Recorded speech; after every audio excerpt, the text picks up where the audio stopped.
Okay, so I think that from my perspective, this is a really big and heavy topic. So we've already talked about the need to create safe spaces in the previous session that we did. So if anyone does feel triggered by some of the things that we may want to talk about today that we may wish to discuss, or if there are questions that people have or any comments that sometimes people are uncomfortable in addressing from the crowd, then I think it's important that we as panelists as well kind of allow ourselves to be available so people can have that one-to-one chat with us. But I want everyone to know that this is genuinely a safe space, and thanks to everyone for coming out on a Sunday, including many of the people who would have traveled down today, because I think from my perspective, over the last few months in particular, we are seeing a massive rise in prejudice and discrimination in workplaces in pretty much every single sector that you can think about. And sometimes those conversations and those prejudices are held within the union movement itself as well, and amongst our rep structures, which is why when we talk about creating inclusive, safe spaces, we also need to talk about our union branches within the union structures themselves. Because we have always said that, we are a broad church, that we respect the fact that people have differing opinions, etc., and that we always try and find that middle ground where we can at least agree on some set terms and we move forward from that way. Unfortunately, that isn't always the case, and we do see that when it comes to how people are being informed but also misinformed quite often, and we've seen this, right, in the same way as when we talk about tackling sexual harassment and where do people get their news and where young people in particular get their news. Well, there's a lot of influencers online, and people are again using these spaces and these ways, alternative technologies, etc., to pass on information that isn't necessarily correct. And at a time where we are seeing, the likes of AI being introduced into workplaces, again, we need to be really aware of how this potentially changes the narrative in a way that we don't necessarily have control over. So I think that is another thing that this movement in particular needs to get to grips with.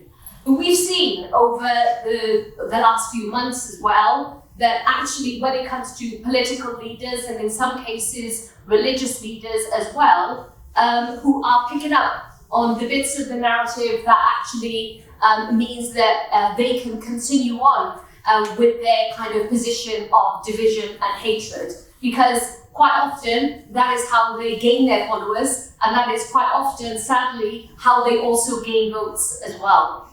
And I think that some of the things that are quite clear to me, I mean, some of the comments, for example, that Biden made in relation to some of the initial reports that were coming out in relation to the beheading of babies, in leaders who were talking about the fact that there are lots of people who are currently reporting that their mental health and well-being is being impacted because of the fact that they have families in the Middle East, and they are showing up for work and they have to get on with their day-to-day lives. And I said, yes, absolutely, that is happening, and that is why actually, when it comes to collective bargaining, when we talk about flexible working and people having mental health days and having the necessary time off, people need to have that time off in order to get some balance in their lives as well, because it is really hard. Because it's not just what people are consuming from social media, but it's also the personal news that people are receiving on a day-to-day basis. And so we need to make sure that we have those checks and balances in place. And the other thing that I would say is that sometimes it isn't about the perfect policy, and it is not about the perfect motion, because sometimes those things just fail, right? And you will be told that a motion is out of order and therefore something can't be debated, etc. So I think that, in the same way as we've always had, like sanitary racism is a prime example of that, where they create spaces where lots of people can come together and have their debates, and they can have their discussions, and they can organize against some of the rhetoric that is out there. So in the same way, to give you the example again, I had a conversation with some of my colleagues about what is it that we as the TUC in Wales can do. So one of the things that we did was we wrote to the First Minister in Wales, we did a lobbying of the various different politicians, and we called for a ceasefire. Now, there was lots of issues around that in itself, and Wales did eventually call for a ceasefire, but of course the cabinet did not vote. What people didn't know was at least we managed to convince the Labour whip to ensure that people who were on the backbenches had a free vote. And so we were able to get that. The other thing that we also did was, and this is again about organising outside of the kind of like restricted spaces sometimes, we pulled together a group of Muslim women. And Muslim women are often missing when it comes to some of the discussions with politicians, because they just think that they should just get a group of religious leaders together and somehow they will have all of the answers. And from my perspective, I'm like, well, actually, you need to hear from women who are in the world of work, who come from a variety of different sectors, who do a variety of different jobs, who are mothers, who are parents, who are grandparents, who have some lived experience behind them as well, and everyday experience of racism and discrimination. And we've managed to reach with a number of different people, and we have, out of respect for those women, made a point of not necessarily advertising what it is that we're doing, because sometimes it's quite difficult to be that person who is doing that organising and having those meetings, because the expectation is that somehow that you are going to be able to fix the broken political system. But actually it's about a lot more than that in terms of lobbying, etc., that goes on as well. And as a result of that, what we have managed to do is that the Welsh Government will now be introducing into schools the ability for teachers to be trained up and educators to be trained up so that pupils can have good debates and informed debates in terms of what is currently happening in the Middle East, of people to really understand the history behind some of the things that are happening. So again, it's all about creating safe spaces, whether it's in our communities, whether it's in our schools, but also about how we organise as well. There is no perfect formula in terms of how you organise, and I think that's really important as well. Thank you.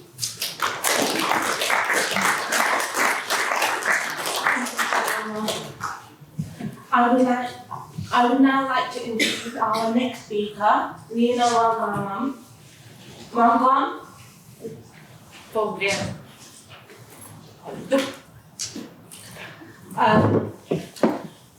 UCU Scotland immediate past president. Thank you.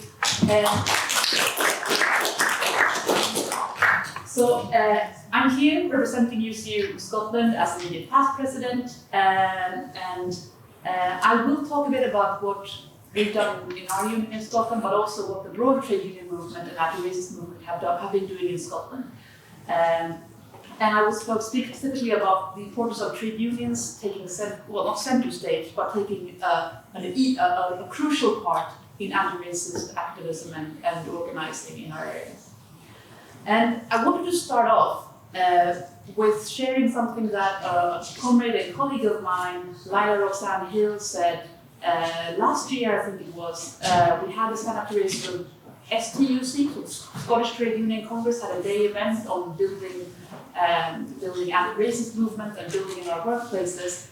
And Lila Roxanne is a journalist, she's a writer, and she said, we were discussing how to do fascism and the kind of new fascist movements, and she said, fascism doesn't go away, it just changes, right? So I wanted to talk a bit about how racism and fascism can take many different forms, and how we can fight them and how we have to adapt to fight them. Fascism and racism can take the form of Tories in government, welcoming German fascists, the AfD. It can take the form of increased anti-Semitism and Islamophobia in the last few months with attacks on mosques and Jewish establishments. It can take the form of apartheid regimes, institutional structural forms of racism, as well as daily, everyday forms of racism, such as microaggressions. I'll give an example from my own native country, which is Sweden, of how racism and fashion changes. So when I grew up in the 90s, I know I look young, but I was born in the 80s.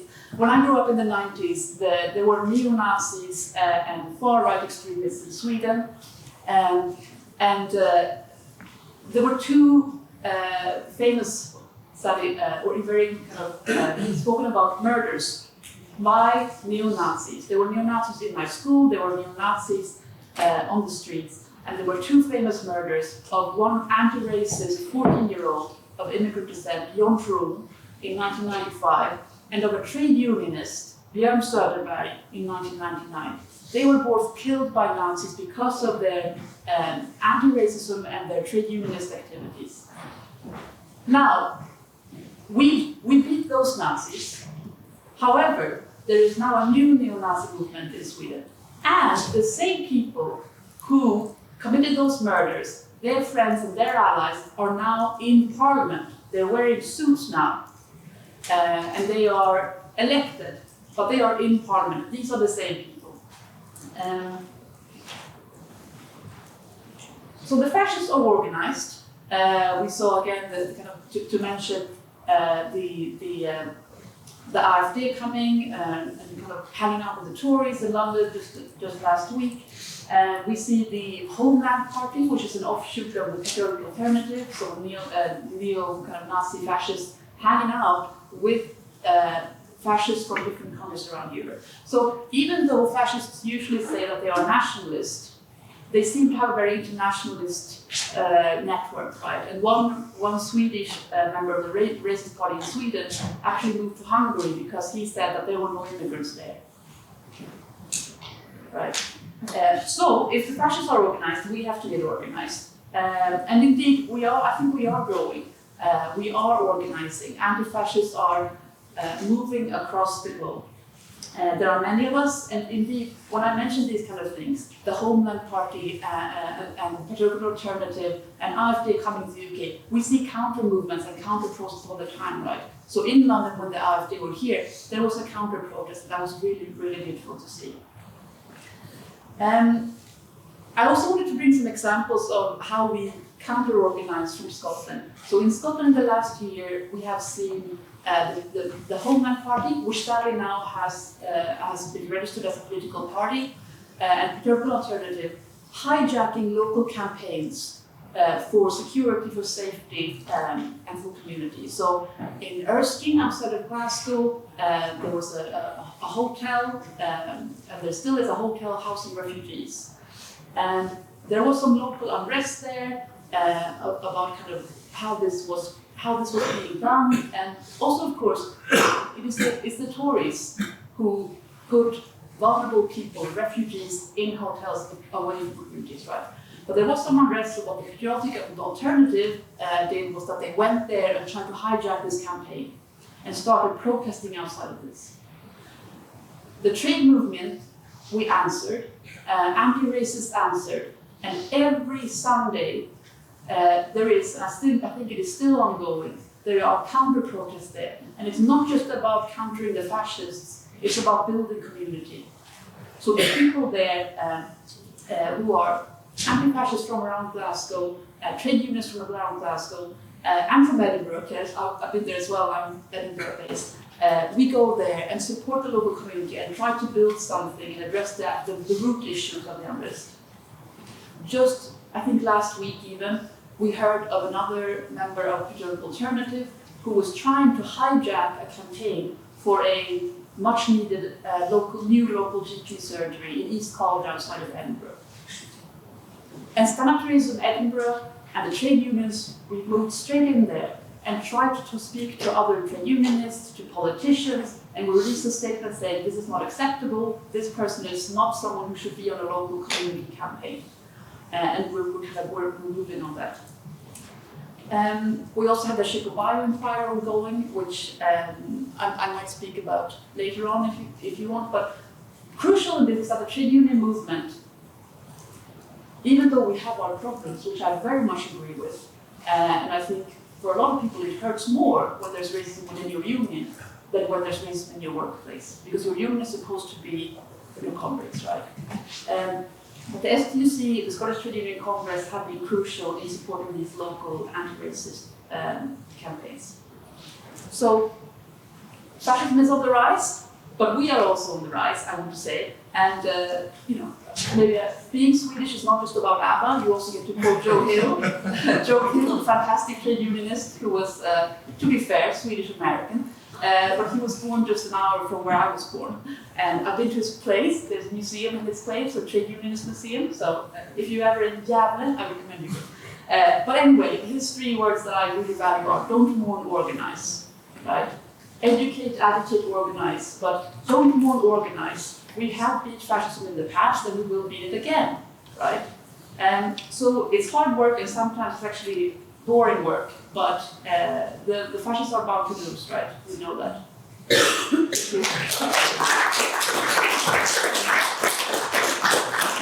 Thank you, Lena. I would now like to hand over to our final speaker, Mickey. She is an NEU rep and South London stand-up to racism. Thanks, Rana, and thanks to the speakers before me. So I'm a rep, I'm on the ground, if you like, in a school. And what I want to kind of take the conversation onto is how we reckon on the fight that we're up against. What is that fight? And how we make it successful. And I think we need to recognise the huge challenges that we face, because certainly complacency isn't something that we can allow ourselves to have right now. But we need to look with alarm at what's happening across the waters. I'll start there first. So we look at France with Marine Le Pen. We look at Germany with the AfD and other more openly fascist organisations. We look at Italy with Giorgia Meloni and actually a fascist prime minister there. We look at Austria, we look at Poland, we look at Hungary, you know, the home of Viktor Orban, you know, arch anti-Semite and Islamophobia. Whatever the right word is. We look at those people, right? We look at Cyprus not that long ago when there was a charge of racists through a migrant community. We look at all these things and we need to be alarmed.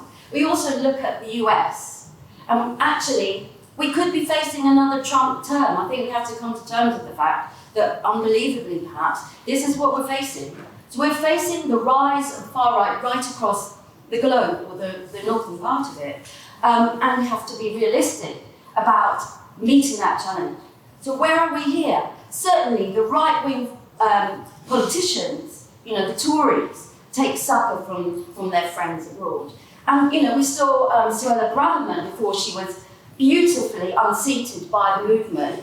We saw her, you know, cavorting, maybe that's the wrong word too, but consorting with the far right in America, bringing back and articulating words, ideas that can only be anti-Semitic, using language borrowed from the far right and fascism, talking about liberal elites. We know what that she's talking about. We know what she's talking about. She's expounding the great replacement theory that others in the US particularly, but not just, Orban is a proponent of this too. They look at George Soros and they say, you know, there's a movement, a Jewish conspiracy. Whenever you hear that word conspiracy, you need to worry, because that's what really it comes down to, right? You know, saying that there's a Jewish conspiracy to undermine white places, white nations, and replace them, probably in this day and age, they're talking about Muslims. You know, this is what we're up against, and this is Suella Braverman and the Tories, who are very, very, very close to the far right. So we need to recognise that is what we're facing. Lena talked a little while ago about, you know, the great stuff that the anti-racists and anti-fascists are doing across Scotland. This has been kind of replicated in other areas, wherever the far right and fascists have sought to make hay, thanks to the Tories, using the anti-immigrant rhetoric and the Islamophobia that has grown and grown and grown over the last years, to target asylum seekers in particular. They are looking to find any niche, and they are finding it because they're being gifted it. It's down to us, and some fantastic examples of what happens when people do organise on the streets. That's what we need to come away from this conference thinking. How are we best organised? What are the examples where we've succeeded and how we can replicate it wherever the far right and the fascists show their faces? We can't give them an inch because we know that what we see across the waters could so very easily happen here. There's nothing inevitable about beating fascists, right?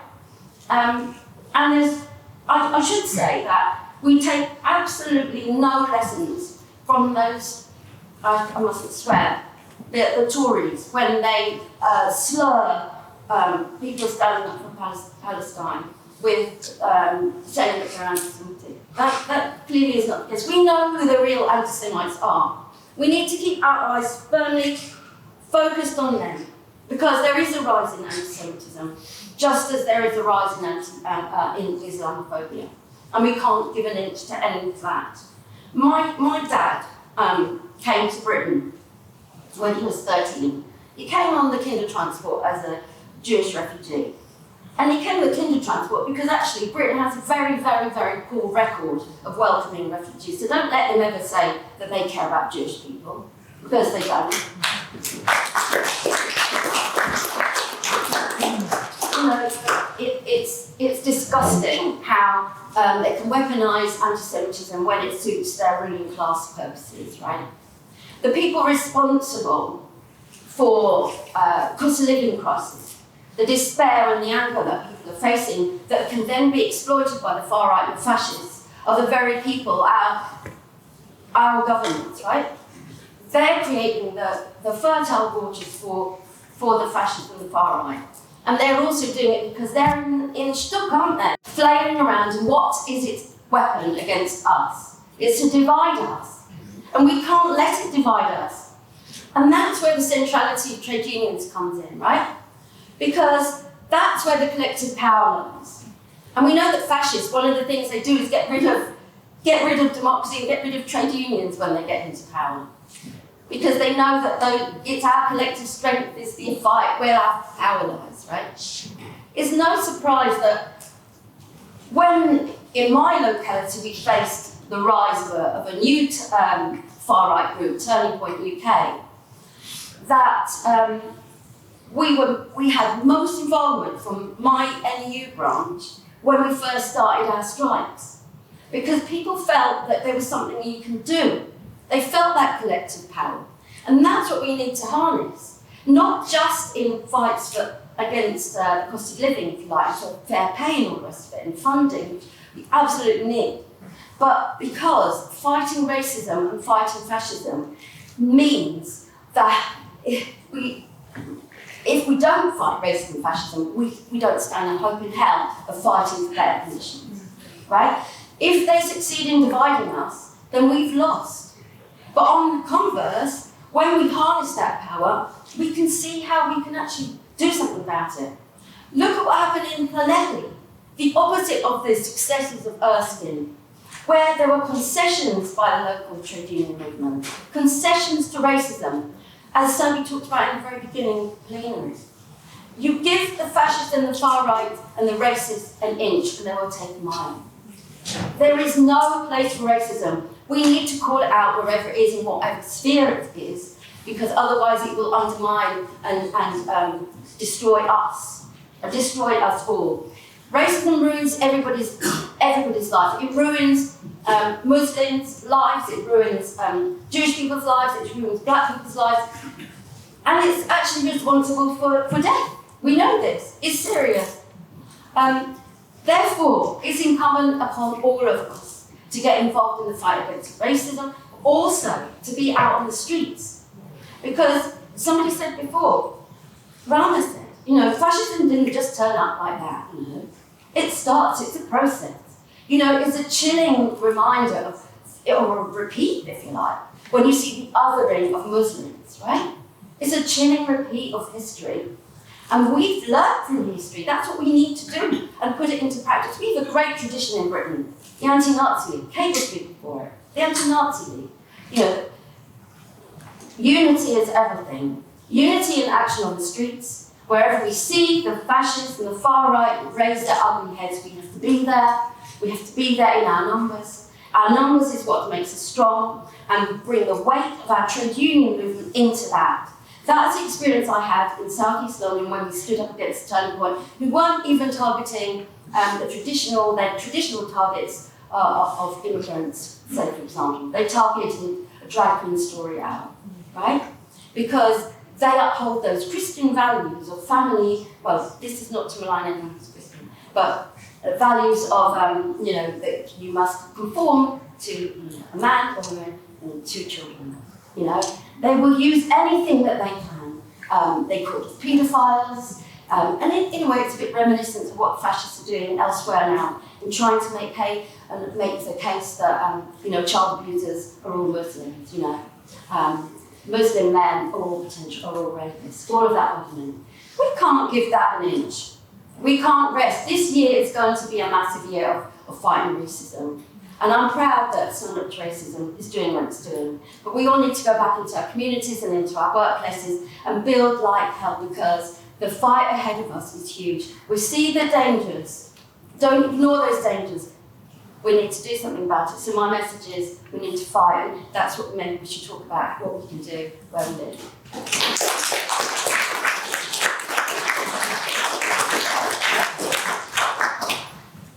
Thank you.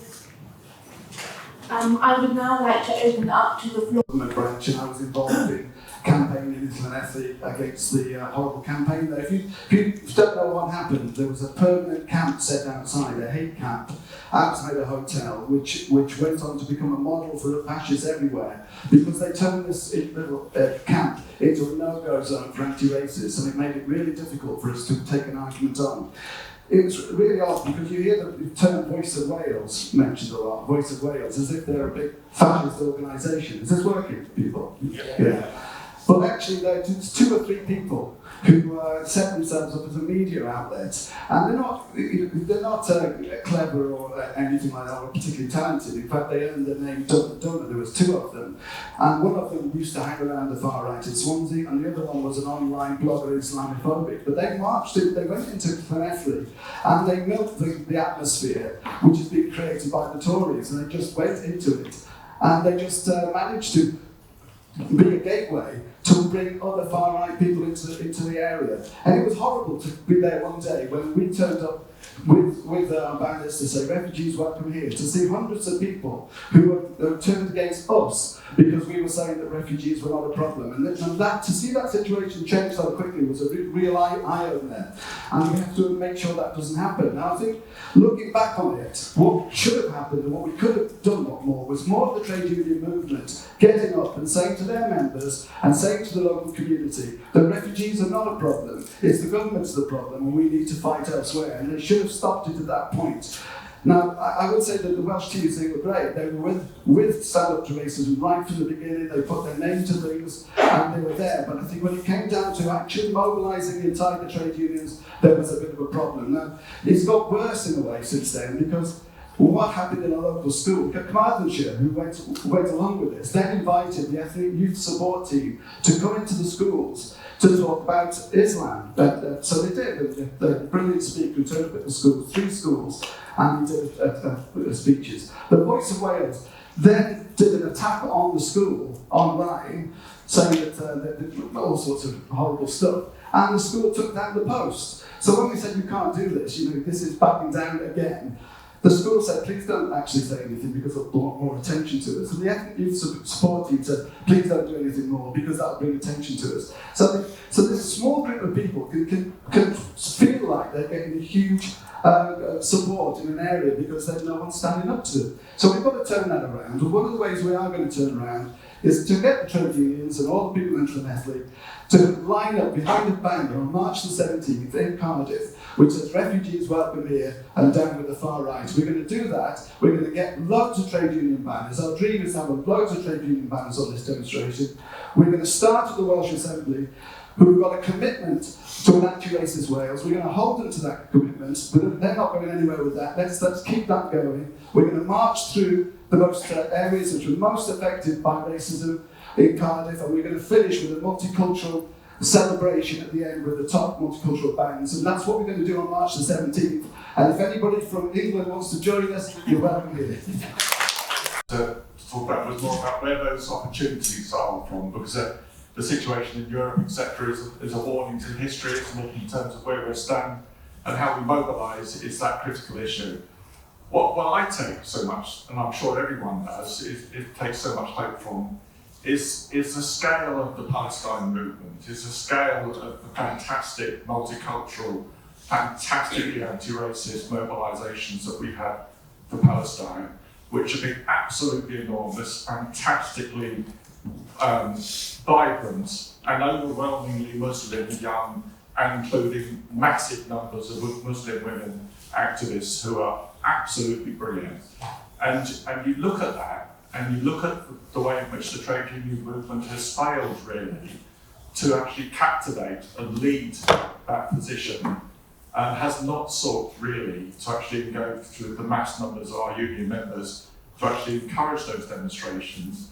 But our trade union movement is failing that political voice of those young Muslim activists, and we're going to therefore fail to recruit them. We're going to fail them in that opportunity, that historic opportunity, to transform our trade union organisations into a position which are much younger, much more vibrant, much more Muslim, and much more diverse. And we're not giving a voice to those activists in terms of our union movement. In Luton, when we've had great demonstrations, etc., and we speak in terms of many of us as trade unions saying, this is all part of the fight. We need to demand the right to demonstrate. We need the right to condemn this Tory government. It's not just about Palestine, it's about racism. It's not just about Palestine and racism, it's about homes, etc., and about fighting for a better society. And make calls for people to join trade unions. It is fantastic the response you get from that. You can see from the WhatsApp groups afterwards that people are saying, which union should I join? I'm joining GMB, I'm joining Unite, etc. Now, the position our trade unions have taken is to say, well, we have a policy for Palestine, we'll want to say something positive about that, but then they get a backlash from some people that will leave the union and threaten to leave the union, etc., because they take a counter position. Of course, none of our unions want to lose any members, who whatever position they take on that question. But by denying the actual mobilisation of calling people to come out on those demonstrations, those unions are then denying the voice to those Muslim activists, etc., to express their political frustrations, etc., and we're denying that opportunity to transform our unions. We're also, therefore, not capitalising on that ability when it comes to the case that we need to have the mass demonstrations in Telford or wherever else against the Nazis. But we're losing that ability to make that mass call in terms of actually joining those movements and having hundreds of thousands of Muslims as well as white trade unionists on those demonstrations against the Nazis. If we want to smash the Nazis, we have to make sure that our unions are robust, associated with fighting for peace and justice. They should be taking any lectures from our rulers about so-called them standing up against racism. Mickey made the point about her father. I didn't realise, Mickey, I'm an NE member teaching, which is why I know Mickey, that your father had come on the Kinder Transport. I mean, really important to mention it. Many of the parents of children who came on the Kinder Transport, no, not many, all of them were not allowed to come. And many of those parents died in the death camps and the Nazi concentration camps. So much for welcoming people who are facing persecution. The 1905 Aliens Act, introduced by the British government, was a key piece of anti-Jewish anti-Jewish immigrant legislation, and thus it goes on.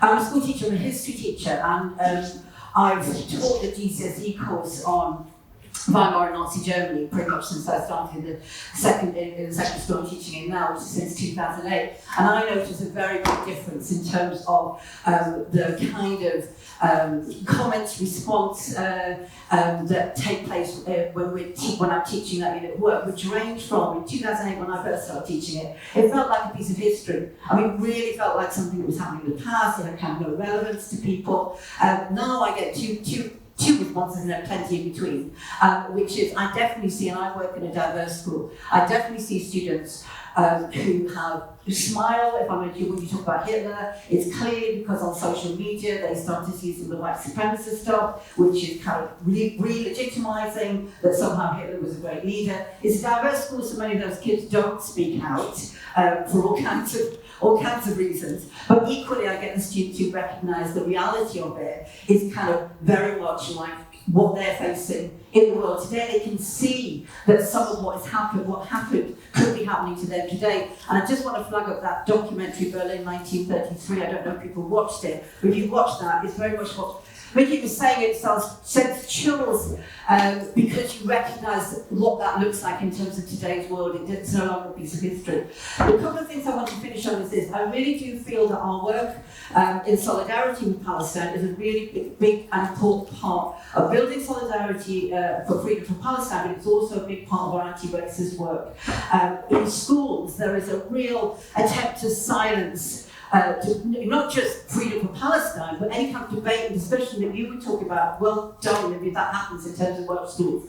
Because by literally silencing any discussion about Palestine, that is racist, that is Islamophobic. Why would that issue not be talked about in schools when all other, well not all other issues, but other issues could obviously be also one of Ukraine and Russia. We had our most recent action on the 7th of October, and it's so important. A parent there is also a teacher in my school, said she's an Asian parent. She said, she honestly wasn't, but she said she tells her 13-year-old kid to be careful what he says for fear that if he speaks and says something, he could be referred to prevent. Now that's a teacher, it's not even a Muslim parent, but there's that fear of people just actually discussing the issue.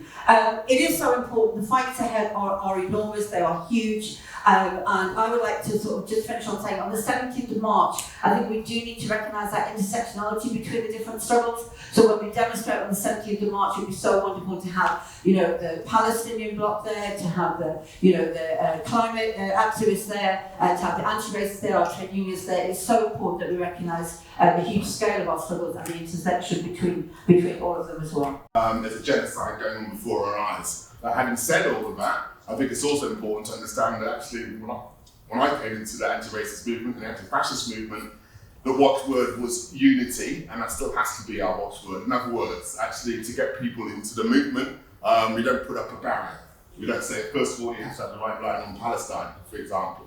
Why is that important? Because actually people who came over from the Kinder transport will be Jewish people, actually the majority, I think it's fair to say, will have a different position to me on Palestine and to many people in this room perhaps on Palestine. So I think we should bear that in mind and actually understand that actually when it comes to actually building an anti-fascist movement, we have to include everybody in the movement. So we don't take a position on on other issues outside of the fight against fascism. I'm not saying that actually racism doesn't come into it, of course it is. We're seeing pure racism in terms of what's Israel's attitude towards Arabs in general and Palestinians in particular. It's the old Orientalism, it's Arabs are the other and so on, and that's all been used to justify what they're doing. But I think from where we are, we have to appreciate that actually when it comes to the fight against racism, anti-Semitism is not just something on the side. Actually, it's key to how fascists operate. It's the little bit that brings together their anti-capitalism, because they do pretend to be anti-capitalist. We have to understand that about fascism, brings that together with their out-and-out racism, genocidal racism. So let's keep that on board. And what I wanted to say was regarding Germany and how things can change very, very quickly and change in a good way. So things like from the left, we've heard about the horror stories, and actually just looking at Europe is one big horror story. It appears all of the time from Sweden, the Swedish Democrats, a beautiful country until they started appearing in the parliament, straight down to Meloni, where our Prime Minister goes and actually speaks at a fascist conference.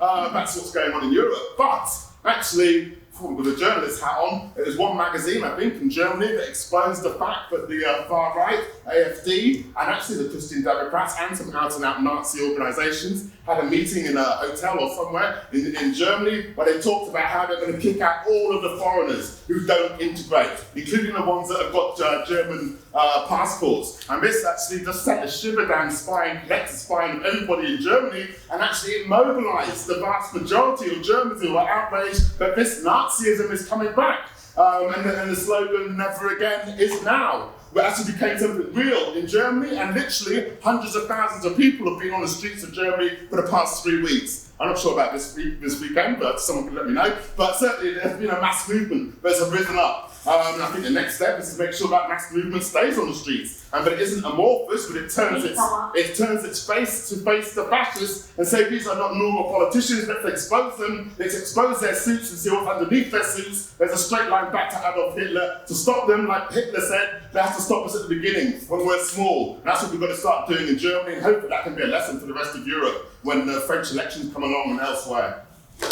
Like Gary in the editor, and Gary said a lot of what I wanted to say, but far more eloquently. I mean,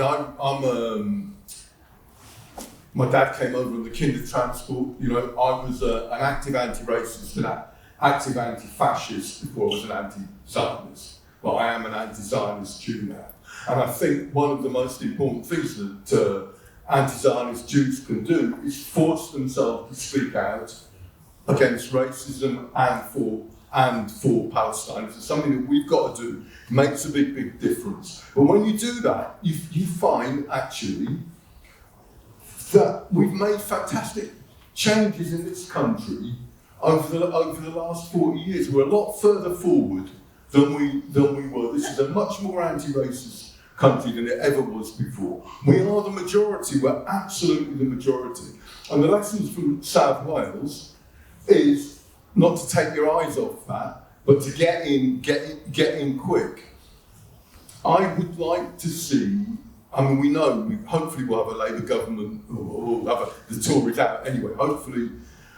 I have no illusions in what the next government's going to deliver, and there will be a backlash against it, and we need to get on the front foot because of that. So I think the trade union funding for Stand Up to Racism is brilliant and vital, and we need a lot more. I'd like to see the local Stand Up to Racism groups reproducing some of the propaganda that we did with back in the day of the anti-Nazi League, when we were putting flyers into workplaces and round the states going, you know, bad housing, it's not migrants' fault. I mean, someone more eloquent than me can write all that stuff up, but get on the front foot. And I just want to think of just one other lesson that we can do. There might be workplaces where racists and fascists organise, or where there's extreme intimidation. We found in Hackney over the last few weeks, organising around Stop the War in Palestine solidarity campaign in the hospital, in the council. You can do mass leafleting from outside and really begin to change the mood in those places where people can speak out. Because we know this, if you can't speak out about Palestine, and I think there's a difference between Stand Up to Racism and Stop the War. If you can't speak out about Palestine, you're not going to be able to speak out about trade union issues. You're not going to be able to speak out about racism in the workplace either. So you can make I'll stop. You can make a difference from the outside as well as the inside.